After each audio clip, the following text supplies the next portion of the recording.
Laurent de Gabriel, je travaille donc pour Neuroprofiler qui est actif dans le domaine de l'épargne financière et on aide les épargnants à mieux connaître leurs goûts et leurs objectifs et aussi à mieux connaître les produits financiers puisqu'on a un module d'éducation financière. Alors moi c'est Jean-Yves Retel et je suis le CEO de Kiwi. Alors notre projet c'est de faire des paiements internationaux un vecteur en faveur de la transition écologique. Les paiements internationaux c'est la PME qui va payer par exemple en dollars son fournisseur en Chine. Bonjour, je m'appelle Alexander Stevens, le CEO de Greenomy. Le projet Greenomy, c'est de codifier toute cette nouvelle législation en finance durable, la taxonomie verte, la CSRD, SFDR, dans un outil digital, permet de faciliter l'exercice pour ces 50 000 acteurs européens qui sont obligés de reporter leurs performances extra-financières et de passer plus de temps à analyser leur niveau de durabilité et l'améliorer.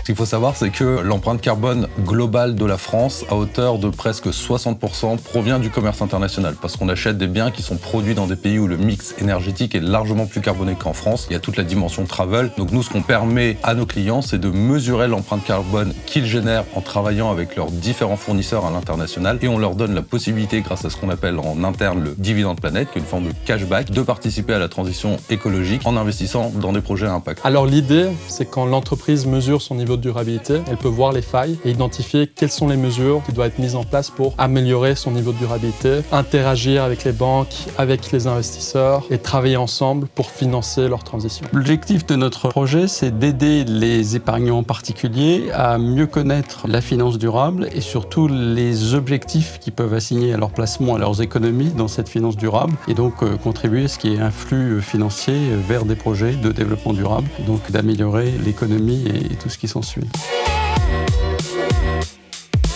L'idée à l'époque, c'est qu'on était très early stage. On avait un MVP et on voulait le tester avec le marché. Et l'idée de candidater était d'être confronté à des acteurs financiers, des grandes entreprises françaises pour valider le produit, l'améliorer et obtenir une certaine crédibilité au sein du marché. L'idée, c'était effectivement d'avoir un peu plus de notoriété, de pouvoir se confronter à d'autres startups sur un sujet qui était le sujet de l'ESG Profiler, donc qui est vraiment un module spécialement sur le profilage de l'appétit et des objectifs de finance durable. Et on a été très intéressé de pouvoir candidater sur une solution qu'on venait de développer. Alors on a candidaté au challenge, on va pas se mentir, surtout pour la réputation, pour se faire connaître. On était au tout début de l'aventure, la société n'était même pas créée. L'idée c'est d'avoir la possibilité en live de pitcher ce qui était encore à l'époque seulement une idée et donc d'avoir un regard extérieur sur notre proposition de valeur.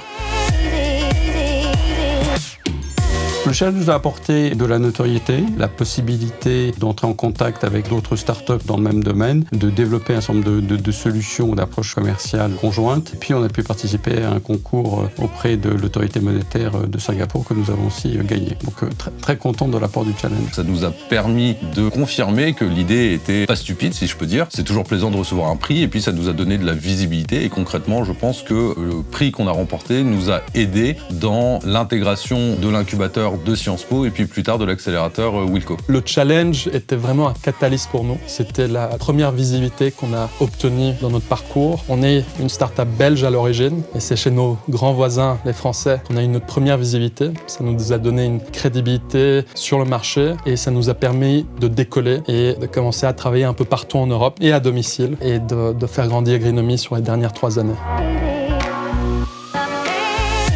En 2019, la société n'était pas créée. La société a été créée en mars 2021. Depuis, on a recruté une équipe de 20 personnes. On a plus de 400 clients aujourd'hui qui nous font confiance et qui ont échangé sur la plateforme plus de 300 millions d'euros de devises. On a fait 2 levées de fonds. On n'est encore qu'au début de l'aventure, mais il y a déjà un chemin absolument énorme qui a été parcouru depuis 2019. Alors à l'époque, on était 3. Aujourd'hui, on est 65. En 2022, le groupe Euroclear est entré au capital en tant qu'actionnaire majoritaire. On travaille avec à peu près 12 grandes banques européennes. On a 200 grandes entreprises qui utilisent l'écosystème pour le reporting extra-financier et cela continue de croître pour permettre au plus grand nombre d'acteurs européens de faire le reporting extra-financier. Alors l'évolution depuis, ça a été le développement de notre base commerciale, donc de plus en plus de clients en France et à l'étranger, le développement de nouveaux modules et l'amélioration des modules existants et notamment en termes de nouveaux modules, on a maintenant une application d'éducation financière pour permettre aux particuliers de mieux comprendre les produits financiers quels qu'ils soient et donc d'avoir un comportement évidemment plus actifs sur leur épargne. Et donc c'est un module qui rencontre un vif intérêt de la part des établissements financiers, puisqu'on est toujours dans un mode de commercialisation qu'on qualifie de manière un peu jargonique B2B2C. Donc on commercialise nos solutions auprès d'établissements financiers qui eux-mêmes le mettent à disposition de leurs clients particuliers.